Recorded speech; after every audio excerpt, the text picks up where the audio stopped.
Hello प्यारे बच्चों, आज हम इस वीडियो में करेंगे पूरी हिंदी व्याकरण की जानकारी। बिल्कुल शॉर्ट वे में मैं आपको सारा बताती जाऊंगी कि हिंदी व्याकरण में हमें क्या क्या टॉपिक पढ़ने हैं और क्या क्या टॉपिक आएंगे, उनकी परिभाषाएं। ठीक है, तो स्टार्ट करते हैं। सबसे पहला प्रश्न, वर्ण किसे कहते हैं और उदाहरण सहित स्पष्ट कीजिए। ठीक है, देखो वर्ण क्या होती है। हिंदी भाषा में प्रयुक्त सबसे छोटी ध्वनि क्या कहलाती है? वर्ण कहलाती है, यानी जिसके टुकड़े ना हो सके, जिसके टुकड़े ना हो सके वो क्या होता है? वर्ण होता है। वर्ण ये ए आ ई आई, ठीक है, क ख, ये क्या है? वर्ण है। तो वर्ण दो प्रकार के होते हैं। ठीक है, ये अगले क्वेश्चन में देखेंगे हम। वर्ण के कितने भेद होते हैं और नाम सहित स्पष्ट कीजिए। वर्ण के कितने भेद होते हैं? स्वर और व्यंजन, यानी स्वर भी वर्ण है और व्यंजन भी वर्ण है। ये 9वीं 10वीं में अक्सर पूछे जाते हैं, क्वेश्चन बहुत इंपॉर्टेंट है।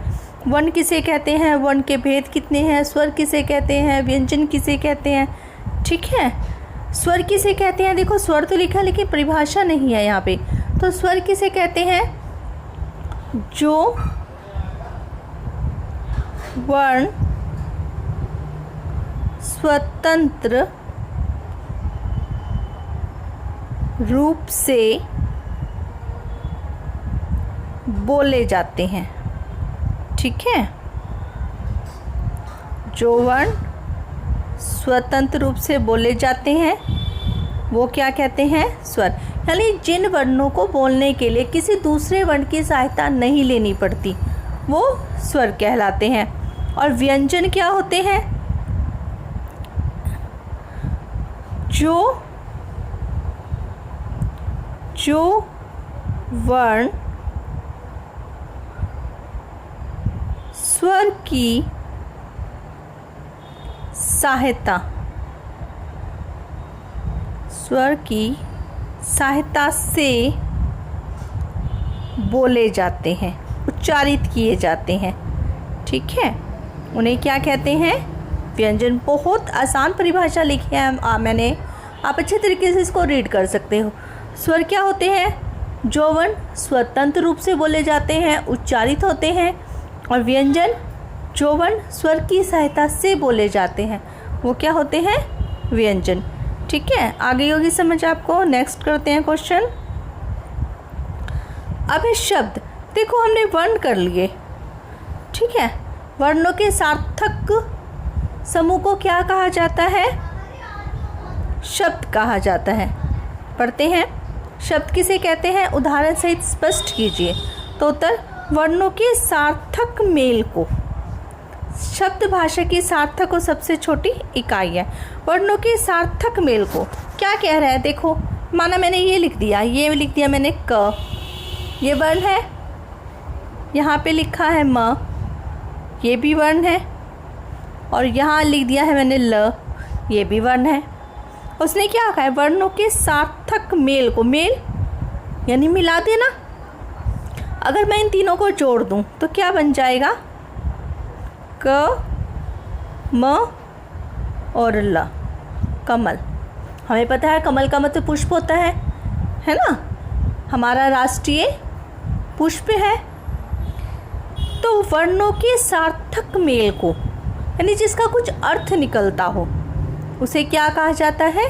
शब्द कहा जाता है। क्या कहा जाता है? शब्द। जैसे और देखो, मैं लिख देती हूँ क और यहाँ पे र व्यंजन, का व्यंजन और र व्यंजन। अब मैं इन दोनों को जोड़ देती हूँ, मैं लिख देती हूँ कर।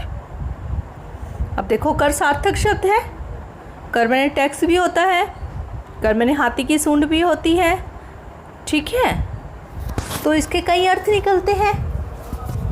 इसके और भी उदाहरण देख लेते हैं। जैसे महाराज, ठीक है, विद्यालय, प्रधानाचार्य, ये सारे क्या है? शब्द हैं।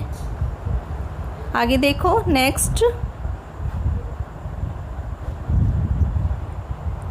Fourth question. हिंदी भाषा में शब्दों का वर्गीकरण किन आधारों पर किया जाता है। ये सारे के सारे मोस्ट इम्पोर्टेंट क्वेश्चन है। पहला, हिंदी भाषा में शब्दों का वर्गीकरण 4 आधारों पर। आपसे क्वेश्चन कैसे आएंगे? शब्दों का वर्गीकरण किन आधारों पर किया जाता है? ठीक है, तो देखो, उत्पत्ति के आधार पर। पहला क्या है? उत्पत्ति के आधार पर। दूसरा, बनावट के आधार पर। तीसरा, अर्थ के आधार पर। और चौथा, प्रयोग के आधार पर। आगे इनके भी भेद हैं, उपभेद हैं। ठीक है, उत्पत्ति के आधार पर कौन से होते हैं, बनावट या रचना के आधार पर कौन से होते हैं, अर्थ के आधार पर कौन से होते हैं, और प्रयोग के आधार पर। तो सब हमने 4th क्वेश्चन में किया है कि शब्दों का वर्गीकरण, यानी शब्दों को किन आधारों पर बांटा जाता है? 4 आधारों पर। एक तो उत्पत्ति के आधार पर, उत्पत्ति जहाँ से वो पैदा हुए हैं।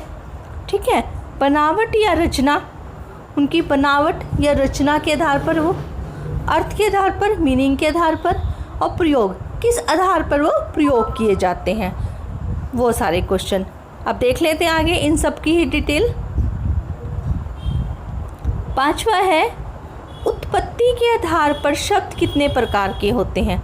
ठीक है, तो उत्पत्ति के आधार पर 4 प्रकार के होते हैं। पहला, तत्सम। दूसरा, तद्भव। तीसरा, देशी। और चौथा है विदेशी। आगे इनकी भी डिटेल आएंगी कि तत्सम शब्द किसे कहते हैं, तद्भव शब्द किसे कहते हैं, देशी शब्द किसे कहते हैं, और विदेशी शब्द। देखो, ये सारे आपको जानना बहुत आवश्यक है अगर आप हिंदी कर रहे हो। ठीक है, आगे आगे सब आएंगे कि तत्सम शब्द कौन से हैं। कोई एक शब्द दे दिया जाएगा और आपसे पूछेंगे बताओ इसमें से तत्सम शब्द कौन सा है, तद्भव शब्द कौन सा है। ठीक है, तो ध्यान रखना, उत्पत्ति के आधार पर कितने प्रकार के होते हैं? 4 प्रकार के। कौन कौन से? तत्सम, तद्भव, देशी और विदेशी। आगे देखो, अब आगे इनकी सबकी डिटेल आ जाएगी। अब सबसे पहला हमने पढ़ा था तत्सम शब्द। तत्सम शब्द क्या होता है? देखो, तत्सम शब्द 2 शब्दों से मिलकर बना है, तत् जमा सम, अर्थात जो का त्यों, सॉरी, जैसे का बिल्कुल जो है वही। ठीक है, या दूसरे शब्दों में भी कह सकते हैं हम, संस्कृत शब्द मूल रूप में ही हिंदी में प्रयोग, यानी संस्कृत के जो शब्द हैं बिल्कुल ऐसे के ऐसे ही हिंदी में अपना लिए गए हैं, उसे क्या कहा जाता है? तत्सम। जैसे अग्नि, देखो संस्कृत में भी ऐसे ही लिखा जाता है और यहाँ भी हमने अपना लिया, क्या है? अग्नि। लेकिन मैं अग्नि का अगर आग लिख दूँ तो ये क्या है? ये अग्नि से बदल कर आया है, अग्नि का बदला हुआ रूप है, क्या है? आग। लेकिन ये क्या है हमारा? ये तद्भव शब्द है। ठीक है, सूर्य, सूर्य संस्कृत का शब्द है, लेकिन मैं अगर लिख दूं सूरज, ये क्या है? तद्भव है। कवि, मैं लिख दूं लेखक, तो ये क्या है? ये तद्भव हो जाएंगे। लेकिन जो शब्द संस्कृत से जो के तो ले लिए गए हैं उसे क्या कहा जाता है? तत्सम शब्द कहा जाता है। ठीक है, आगे के क्वेश्चन नेक्स्ट वीडियो में करेंगे। अगर ये वीडियो आपको अच्छी लगे तो कमेंट सेक्शन में मुझे जाकर बताना है और इसको लाइक और सब्सक्राइब कर देना है। Okay, thank you.